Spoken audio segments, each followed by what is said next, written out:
Bien, bonjour. Cette semaine, nous avons le plaisir de recevoir Franck Bouettard, qui est président-directeur général d'Ericsson France. Franck Bouettard, bonjour. Bonjour. Alors, je précise également que vous êtes responsable de la zone Belux, donc on exclut la Néderlande, la Hollande, et responsable également du Maghreb.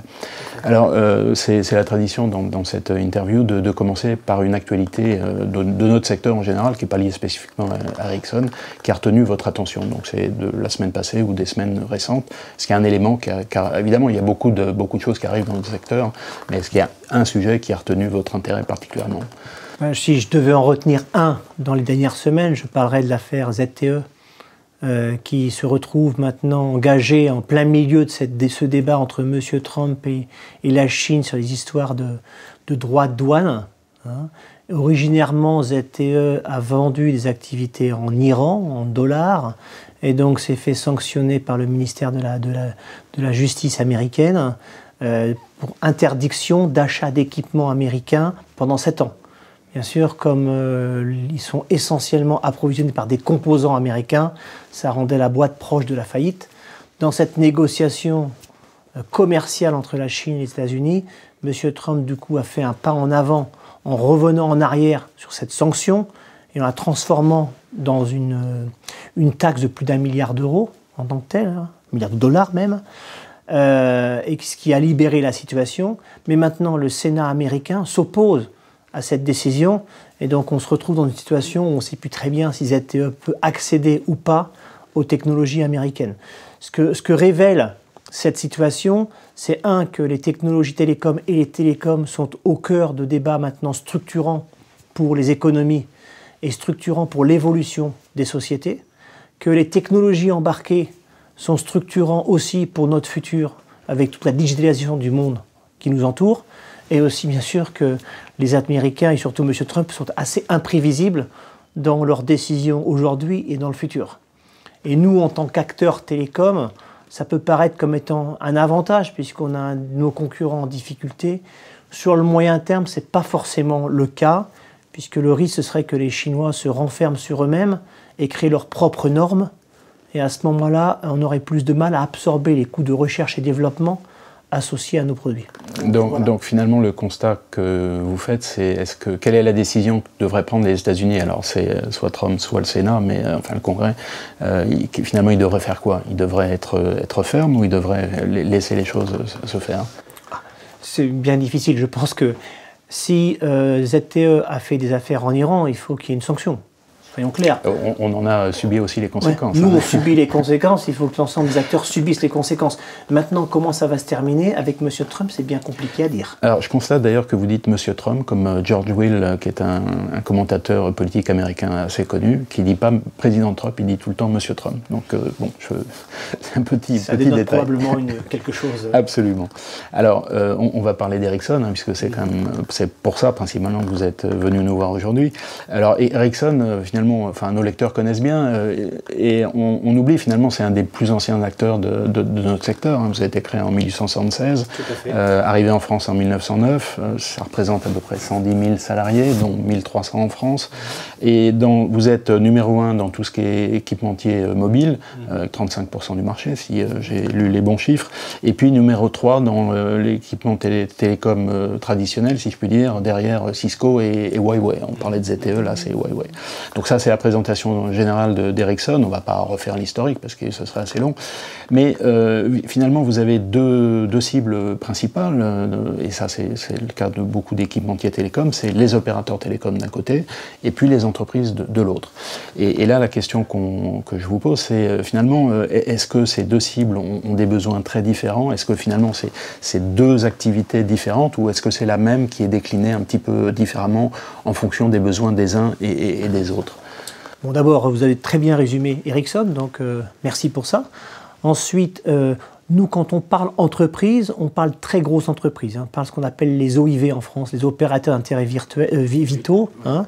Donc on parle énergéticiens, on parle des gros transporteurs et on parle les sociétés liées à l'administration. L'armée,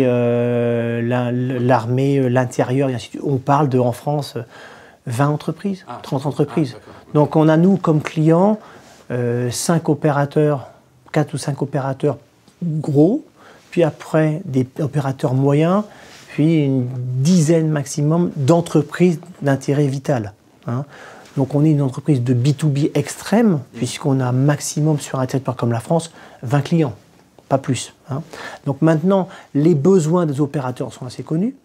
Les besoins de ces opérateurs d'intérêt vitaux, hein, les grosses entreprises, énergie, transport et gouvernementaux, c'est essentiellement de plus en plus de gérer leur propre digitalisation et la transformation de leur business model, en mettant les télécoms au cœur de cette transformation. Je prends des exemples. Vous prenez les gens de l'armée ou de la défense ou de la police, il leur faut des outils modernes de communication. Aujourd'hui, c'est « Allô, Roger, t'es prêt? Roger, à toi ». Ils veulent des technologies sur des smartphones pour pouvoir faire du LTE, de la 4G, prendre des photos, faire de la vidéo en toute sécurité. Vous prenez les gens du transport. Comme ils le font dans leur vie personnelle. Vous prenez les gens du transport, ils veulent aussi remplacer les technologies passées par des technologies 4G, LTE, qui leur permettent de communiquer les informations critiques du transport ou même des systèmes de vidéosurveillance. Par exemple, dans une ligne de la RATP, vous faites de la vidéosurveillance dans la ligne, ramenez en 4G et vous avez un système de contrôle centralisé. Pareil pour les énergéticiens. Et puis ensuite, ils ont des besoins de type IoT. Je collecte des informations sur un certain nombre de capteurs, je les mets sur une centrale et là, je fais du big data. Un exemple, la SNCF met des capteurs sur ses caténaires pour qu'elle puisse identifier leur degré d'usage et éviter que le caténaire se coupe. Un caténaire coupé, ça vaut 500 000 €. Le temps qu'il réinstalle, la perte d'exploitation. Là, avec un capteur, ils vont éviter ce niveau de perte, centraliser, obtenir des alarmes et gérer et améliorer l'exploitation. Donc ils n'auront plus cette excuse-là pour l'interruption du trafic. Éventuellement les grèves, mais en tout cas... Si on parle spécifiquement de la SNCF, et je le dis parfois à M. Pépi, je trouve qu'ils sont trop sur la défensive. Dire qu'ils font des choses extraordinaires, mais ils n'en parlent pas. Et donc ils sont toujours en train de se défendre par rapport à des difficultés, alors qu'ils ont des choses extraordinaires. Et beaucoup d'acteurs français dans le domaine de l'IoT avancent très vite. Hein. La SNCF, la RATP... on va parler de l'IoT, oui. Bon. Voilà. Très bien. Vous avez publié un rapport à la fois justement sur la 5G et puis l'IoT. La 5G, ça fait déjà deux, trois fois qu'au Mobile World Congress, c'est un sujet qui est vraiment au devant de la scène. Alors on pourrait dire, bon, c'est bien gentil, alors 5G et IoT. Hein. 5G, c'est bien gentil le 5G, parce que vous dites, je crois qu'en 2023, 12% des connexions seront en 5G. Donc ça veut dire que le reste sera encore en 4G, peut-être même dans certains endroits en 3G. Donc ça veut dire qu'il y aura une superposition de plusieurs technologies en même temps, et ça veut dire que pour la 5G, il y aura des applications spécifiques qui sont liées aux capacités de débit et puis au temps de latence qui est très faible de la 5G. Donc ça, je vous demandais un peu comment il va falloir gérer cette superposition de différentes technologies. Et puis une question un peu annexe, qui est que finalement, si on regarde 3G, 4G, 5G, la 3G c'est l'Europe qui était un peu moteur, la 4G on voit l'Asie, et puis la 5G c'est l'Amérique du Nord, principalement les États-Unis. Donc on a l'impression qu'à chaque génération, il y a une région du monde qui prend un peu le lead. Donc voir si ça confirme un peu, si vous confirmez cette observation ou c'est un peu rapide. D'accord. Bon, il y a plusieurs questions dans votre question, mais déjà, le fait de gérer plusieurs technologies en même temps, aujourd'hui, les réseaux, ils font de la 2G, de la 3G, de la 4G. Donc ça fait partie tout à fait des technologies qu'on sait gérer, et on continuera à les gérer comme ça. Hein. La 5G va arriver progressivement, et puis progressivement, la 4G va réduire, et la 5G va prendre sa place. Hein. Mais ça ne se fera pas de façon brutale, ça se fera sur la durée. Nous, ce qu'on voit, c'est à peu près 1 milliard d'abonnés en 5G en 2023, 12% comme vous l'avez dit. 2023, c'est dans 5 ans. Oui. Donc, généralement, les technologies, il nous faut à peu près 10 ans pour les développer. Et il y a des cycles d'une quinzaine d'années, 10-15 ans, avant qu'elles arrivent à maturité sur les réseaux. Donc, et elles se chevauchent les unes derrière les autres. Hein. Donc ça, c'est une première chose. La deuxième chose, c'est la 5G, son gros avantage, c'est deux gros avantages. C'est la capacité à générer plus de trafic à un coût plus faible. On pense que c'est à peu près, nos estimations, c'est 1/10 du coût de la 4G au bit transféré. Le deuxième gros avantage, c'est la latence. La latence, c'est le temps que l'information vous permet d'arriver. Vous arrive. La 5G va être utilisée pour différents cas d'usage génériques. Bien sûr, c'est l'extension de la 4G. C'est-à-dire, j'ai plus assez de débit, parce que le trafic monte tellement vite. Hein, on anticipe une multiplication par 8 du trafic entre maintenant et 2023. Donc le trafic sur les réseaux mobiles monte tellement vite qu'il faut monter dans des fréquences plus hautes. Et la 5G va apporter ça. Ça, c'est plus de capacité à moindre coût. Ça, c'est un cas d'usage. Le deuxième cas d'usage, c'est ces débits sont tellement élevés, je remplace la fibre par du mobile. Pas systématiquement, mais sur un certain nombre de cas, je peux le faire. Conséquence de ça, je creuse plus de trous, c'est beaucoup plus flexible et ça va beaucoup plus vite à mettre en œuvre, à un coût beaucoup plus faible. Donc finalement, vous allez permettre au gouvernement de faire en sorte que le plan fibre qui était prévu au départ puisse être mis en œuvre avec ce complément que va apporter la 5G pour les endroits où ça coûte trop cher de creuser des trous. On ne va pas remplacer la fibre partout. On remplacerait la fibre plutôt sur le dernier kilomètre, par exemple. Mais c'est une façon pour apporter du débit important à des abonnés fixes ou des entreprises sans avoir à attendre 10 ans qu'on creuse une fibre au fin fond du Larzac. Je prends l'exemple extrême, mais c'est assez parlant de ce côté-là. Donc ça, c'est le deuxième cas d'usage. Le troisième cas d'usage, c'est l'IoT. L'IoT en volume, c'est-à-dire, nous on pense 30 milliards d'objets connectés à échéance 2023. Et là, la 5G permet d'absorber ces volumétries avec une norme mondiale. C'est-à-dire, vous construisez un verre comme ça, vous voulez le vendre dans le monde entier et le connecter au réseau, la norme 5G vous permet de le vendre dans le monde entier. Ce ne sont pas des normes qui se mettent en place dans chacun des pays. Et le dernier cas d'usage, c'est ce qu'on appelle, nous, l'IoT critique. C'est-à-dire, c'est là que la latence intervient. C'est-à-dire la criticité de l'information. Quelques exemples. Le véhicule autonome, par exemple. Le véhicule autonome qui doit se communiquer peut le faire en 4G, mais si vous voulez prendre le contrôle du véhicule à distance et le conduire à distance, ce qu'on sait faire aujourd'hui, il vous faut de la 5G. Parce que la latence est suffisante. Si vous voulez piloter des drones à 5000 km à travers un réseau, en 4G, vous ne savez pas le faire parce que le temps que vous donnez l'ordre de tourner, le drone il prend le mur. En 5G, on sait faire la latence, c'est trop faible, on saura piloter des drones à distance à 5000 km. Ce n'est pas un problème. Vous voulez faire une opération à cœur ouvert avec un chirurgien aux États-Unis et une personne en France opérer avec un robot, le pilotage du robot peut se faire à distance en 5G, pas le faire en 4G ou en fibre. D'accord ? Donc les cas d'usage sont ces différents cas d'usage. Après, vous me parliez de la problématique de les pays en avance ou pas en avance. Alors, dans la 5G, c'est une grande bataille mondiale de normalisation d'abord qui a eu lieu. Donc il y a eu des groupements américains, des groupements européens et des groupements chinois et des groupements coréens. C'était un peu la bataille à 4 qui a eu lieu. Nous, acteurs suédois, notre marché intérieur, c'est 9 millions. Donc on ne vit que par des normes mondiales et une présence sur l'ensemble du globe. On est présent dans 180 pays. Donc il nous faut une norme. Parce que si jamais on se retrouve avec plusieurs normes, nos économies d'échelle ne sont plus là. Donc on a participé aux efforts de standardisation dans chacun de ces 4 pôles avec un objectif de l'uniformiser et de l'unifier. Donc les normes maintenant ont convergé. Il y a une forte tendance aux Chinois à vouloir faire leurs propres normes, mais non, maintenant c'est convergé. Ça, c'était la première bataille. La deuxième bataille, la 5G avec ces éléments que j'ai décrits précédemment, est extrêmement structurant pour le développement de l'économie. On va avoir des nouveaux modèles d'engagement, des nouveaux business models avec la latence, l'IoT critique, et il faut absolument dominer ces technologies. Je ne vous parle même pas des problèmes de sécurité associés à tous ces nouveaux cas d'usage. Donc les États-Unis ont accéléré la 5G pour le cas d'usage fibre. Ils veulent remplacer une grande partie de leur déploiement fibre par de la 5G. Ce qu'on n'a pas fait en Europe, parce qu'en Europe, on a été très fibre. On voulait mettre de la fibre partout.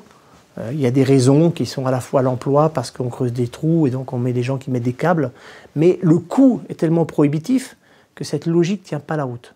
Mais du coup, l'Europe n'a pas trop avancé sur ce dossier-là à cause de cette problématique-là.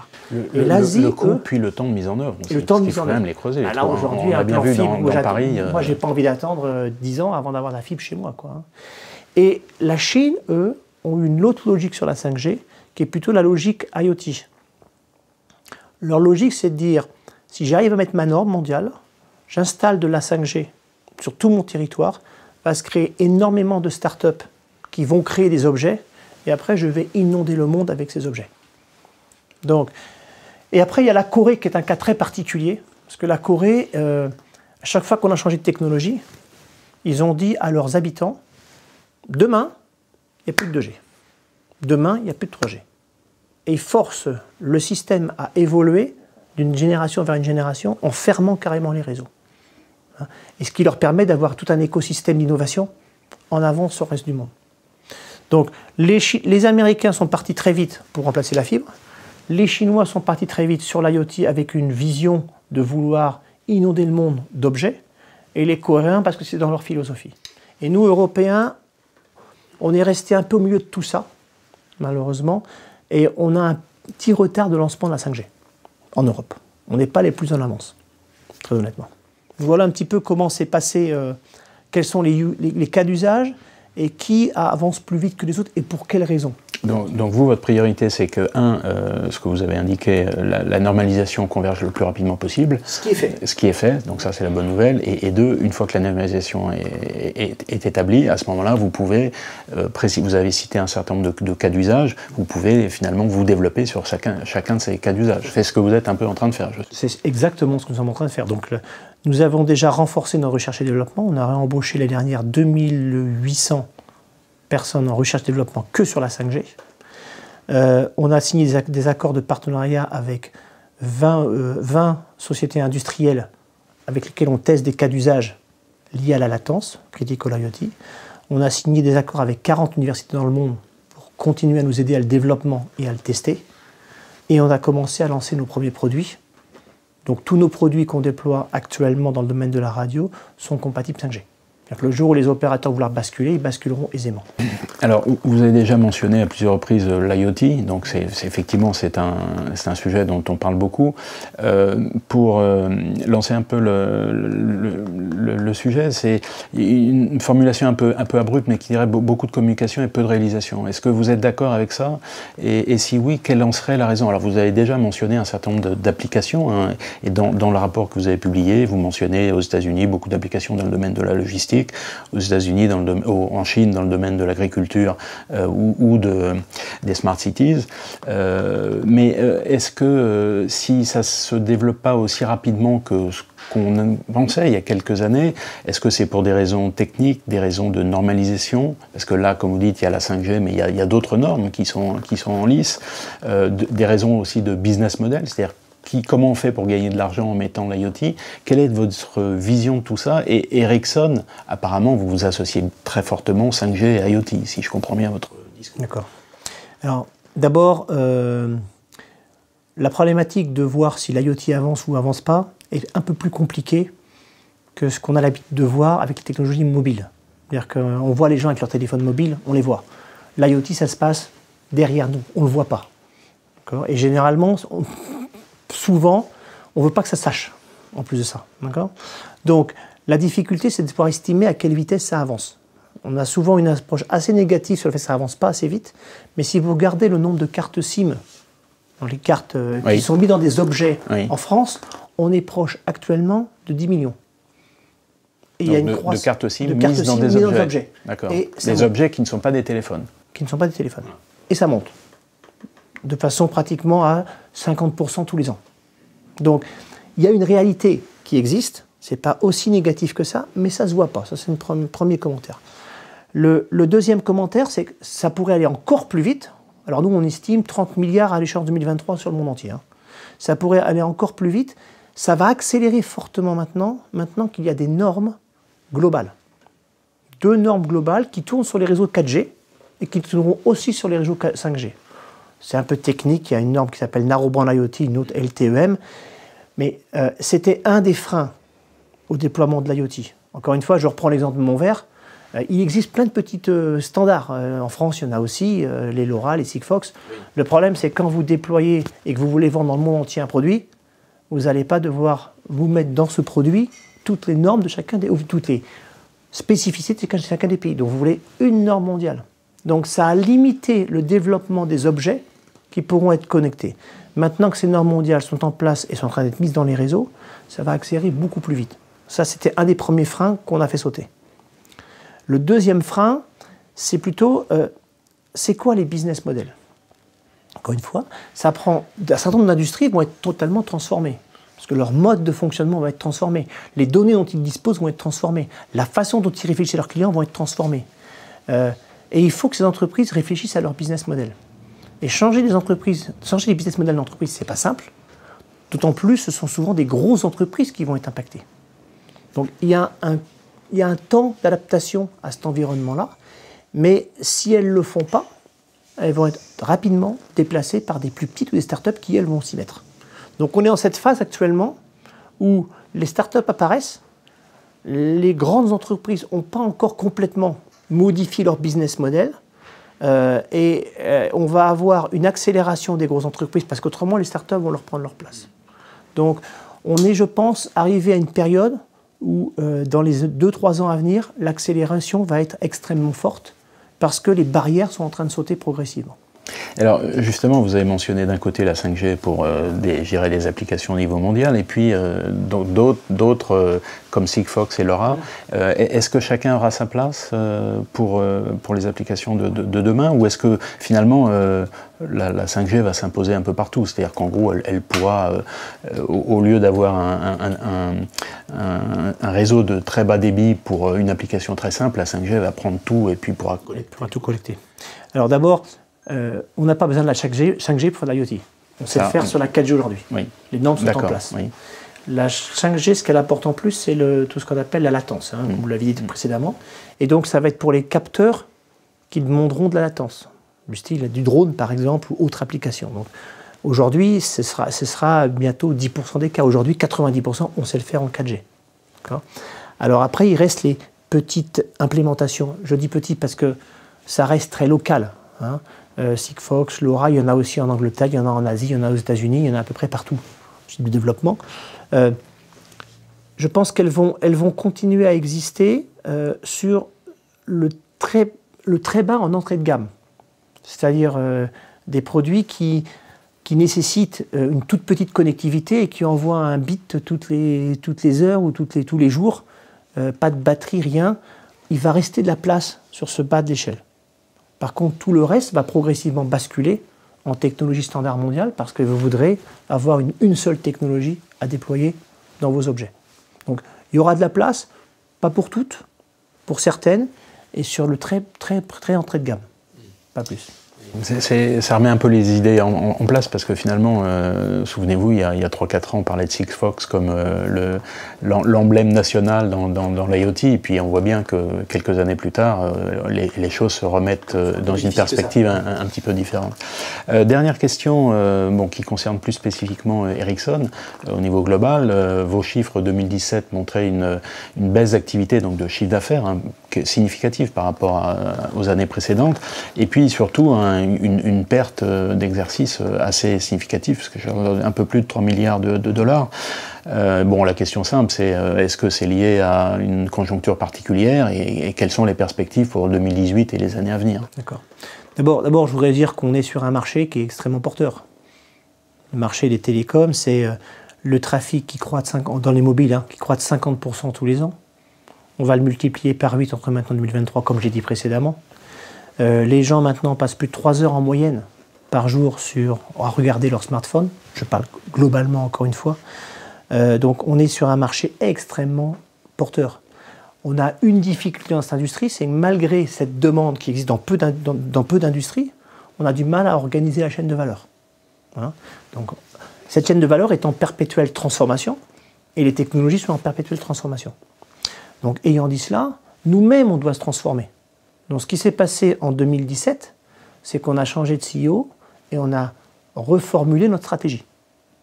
Et durant cette période-là, on a également arrêté des activités, on a refocalisé des investissements en recherche-développement sur de la 5G, et on a restructuré un petit peu notre approche. Donc cela a amené une année de nettoyage, si vous me permettez cette expression. Donc 2017 est une année de nettoyage et de replanification de notre stratégie en faisant table rase de quelques projets, beaucoup de projets du passé qui n'étaient pas profitables. Donc on a nettoyé. Une preuve de ça, c'est que le premier trimestre 2018, on est revenu à un équilibre financier avec plus ou moins zéro en termes de profitabilité et de perte nette. Donc la stratégie qu'on a remis en œuvre de recentralisation sur 2017 commence à porter ses fruits. Donc c'était juste comme dans toute entreprise, vous avez des hauts, vous avez des bas, et puis il y a des moments où il faut croître, des moments où il faut stabiliser, nettoyer pour repartir dans une croissance. Donc on est passé par cette phase-là en 2017. Très bien, écoutez, peut-être qu'on aura l'occasion de se revoir à la fin de l'année pour bien vérifier que ce qui est arrivé au premier trimestre se validera sur toute l'année. Franck Boitard, merci beaucoup. Merci, bonne fin de journée.